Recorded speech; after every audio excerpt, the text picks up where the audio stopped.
Il existe un bruit de fond permanent qui sature l'expérience humaine. C'est le bruit de la survie, le bruit de la production, de l'accumulation, de la distraction. Une fréquence continue maintenue à un volume assourdissant pour masquer une anomalie fondamentale. Observez la structure. L'humanité consacre l'intégralité de son énergie cognitive, économique et émotionnelle à la préservation de la biologie. Chaque loi, chaque édifice, chaque code social est une forteresse érigée contre la cessation de l'être. Pourtant, l'événement le plus certain, l'unique certitude absolue qui définit la condition biologique, est traité comme une erreur du système, une aberration, un scandale qu'il convient de cacher. Pourquoi tout savoir réel sur la mort semble-t-il, à toutes les époques modernes, frappé d'interdit? Il ne s'agit pas ici d'ignorance. L'ignorance est un vide qui demande à être comblé. Ce à quoi nous faisons face est un refus, un angle mort artificiellement construit.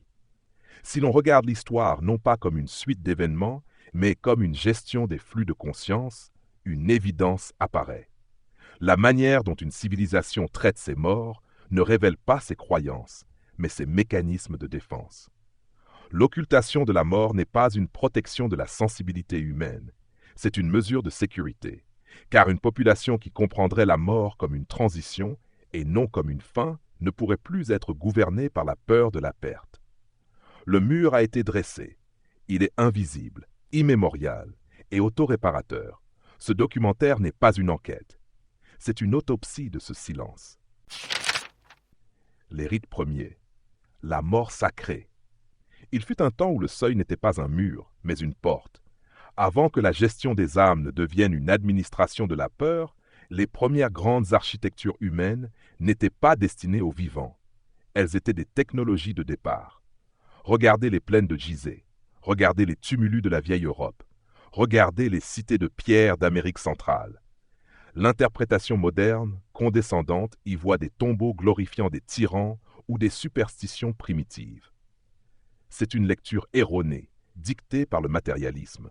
Ces structures étaient des machines, des dispositifs de navigation. Les textes des pyramides, le livre des morts tibétains, les rites orphiques ne sont pas des prières. Ce sont des manuels techniques. Ils décrivent avec une précision cartographique les étapes de la dissolution de la conscience, les fréquences rencontrées, les pièges de l'ego résiduel et la méthode pour maintenir la lucidité au-delà de l'effondrement biologique. Un battement de cœur très lent qui se transforme en vibration de gong. Dans ces sociétés, le mort n'était pas parti, il changeait de statut. Il devenait un gardien, un intermédiaire, un point d'ancrage dans l'invisible. La mort était l'acte final de la vie, son couronnement, nécessitant une préparation aussi rigoureuse que la guerre ou l'agriculture. Savoir mourir était la compétence suprême. Ce savoir n'était pas marginal, il était le centre de gravité de la cité. L'autorité ne venait pas de la capacité à tuer, mais de la capacité à relier les mondes. Cette configuration posait un problème insoluble pour l'émergence d'un pouvoir centralisé purement terrestre. Si l'individu possède la carte du territoire suivant, il n'est plus captif du territoire présent. Pour que la structure de contrôle se mette en place, il a fallu invalider cette cartographie. Il a fallu transformer le voyage en néant ou en tribunal. Le savoir ne disparaît jamais. Il entre en clandestinité.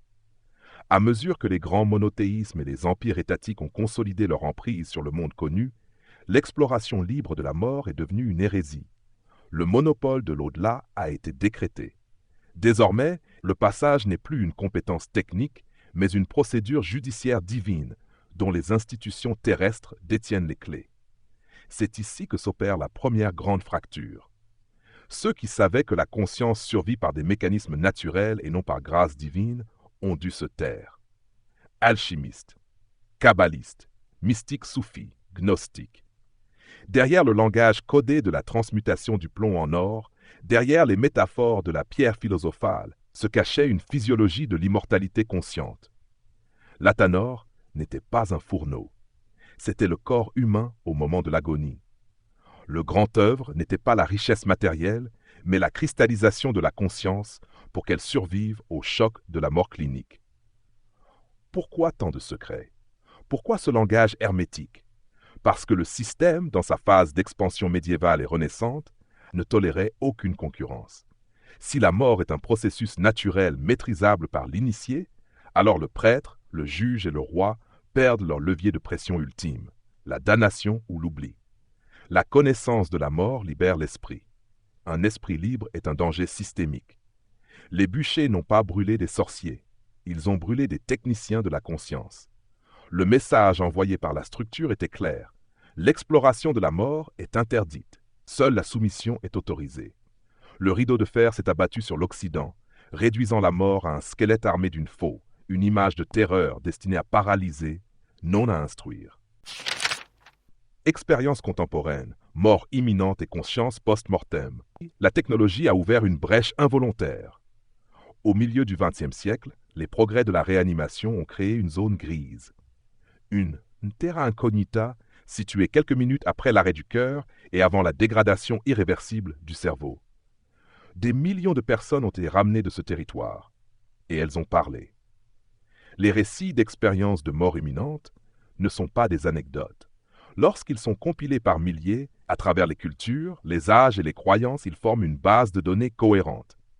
Décorporation, vision à 360 degrés, traversée d'un tunnel ou d'une zone obscure, rencontre avec une lumière intelligente, revue de vie panoramique, mais plus troublant encore, la véridicalité. Des patients décrivent des instruments chirurgicaux utilisés alors que leur cerveau ne présentait aucune activité électrique. Ils rapportent des conversations tenues dans des pièces éloignées.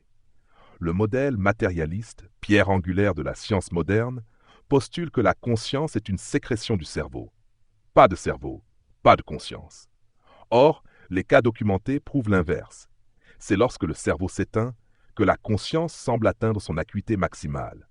Le cerveau ne serait pas le producteur de la conscience, mais son réducteur, son filtre. La mort ne serait donc pas une extinction, mais la levée d'un filtre. Cette découverte aurait dû provoquer une révolution scientifique majeure. Elle aurait dû faire la une de toutes les publications, redéfinir la psychologie, la physique, la philosophie. Il ne s'est rien passé.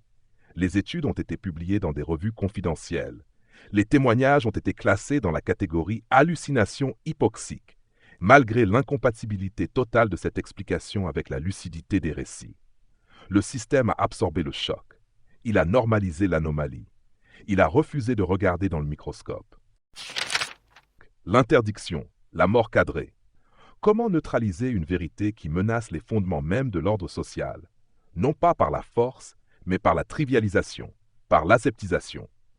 La société moderne a réussi un tour de force, médicaliser la métaphysique. Aujourd'hui, la mort n'est plus un destin, c'est un échec thérapeutique. Elle est cachée dans des chambres stériles, entourée de machines, gérées par des protocoles. On ne veille plus les corps, on les escamote, on les maquille pour qu'ils aient l'air de dormir. Le rituel a été remplacé par l'administration. L'interdiction n'est pas explicite. Il n'y a pas de loi interdisant de penser l'au-delà. Mais il y a une pression sociale écrasante. Parler de communication avec les défunts, c'est risquer le ridicule. Parler de la conscience hors du corps, c'est être catalogué comme instable. La psychiatrie a pathologisé l'expérience mystique. Le deuil est devenu un trouble à traiter chimiquement s'il dure trop longtemps. La structure a besoin de citoyens fonctionnels, productifs et prévisibles. Une personne qui ne craint pas la mort est imprévisible. Une personne qui sait que son existence continue ailleurs n'investit pas de la même manière dans les structures de pouvoir ici-bas. Le consumérisme repose sur l'angoisse du vide. Si le vide est une illusion, le besoin de consommer s'effondre. Le contrôle politique repose sur la protection de la vie biologique. Si la vie biologique n'est qu'un vêtement, l'autorité de l'État s'effrite. C'est pourquoi la mort doit rester, aux yeux du public, soit un néant terrifiant, soit un dogme religieux infantile. Jamais une réalité exploratoire. Les chercheurs effacés, savoir enterré. L'histoire officielle ne retient que ceux qui servent le paradigme dominant. Les autres sont effacés. Combien de carrières brisées pour avoir osé publier sur la parapsychologie? Combien de fonds de recherche coupés dès que les résultats touchaient à la non-localité de la conscience? Il existe une liste noire invisible, des physiciens de renom des prix Nobel, Des psychiatres éminents ont vu leurs travaux sur la post-vie discrédités, non sur la base de leur protocole, mais sur la base du dogme. Leurs livres ne sont pas brûlés, ils sont simplement non réédités. Leurs conférences ne sont pas interdites, elles sont programmées dans des salles vides ou ridiculisées par des éditorialistes complaisants. Pensez aux archives du Vatican, inaccessibles. Pensez aux collections privées des sociétés théosophiques dispersées. Pensez au savoir indigène qualifié de folklore et méthodiquement détruit par l'acculturation. Ce qui n'est pas transmis cesse d'exister. Le système pratique une amnésie sélective. Il conserve la technique de la bombe atomique, mais perd la technique de la sortie astrale. C'est un choix éditorial de la civilisation. Un choix délibéré de maintenir l'humanité en enfant spirituel. Le retour discret. Réhabilitation contrôlée. Pourtant, la pression monte.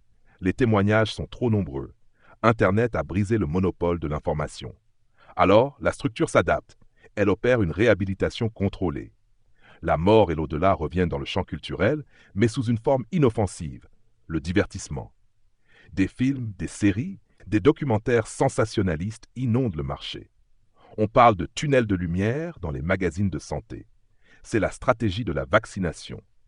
Injecter une dose inoffensive du virus pour empêcher l'infection réelle. En transformant la mort en produit de consommation culturelle, le système désamorce sa charge subversive. On nous autorise à frissonner, à rêver, à spéculer. Mais les cadres scientifiques rigides demeurent. Les neurosciences matérialistes gardent le dernier mot dans les universités. Cette ouverture apparente est un leurre. Elle dit « Regardez, nous sommes ouverts d'esprit ». Mais elle murmure « Ceci n'est qu'une fiction. Retournez travailler ». Ce qui est visible sur les écrans n'est jamais ce qui libère.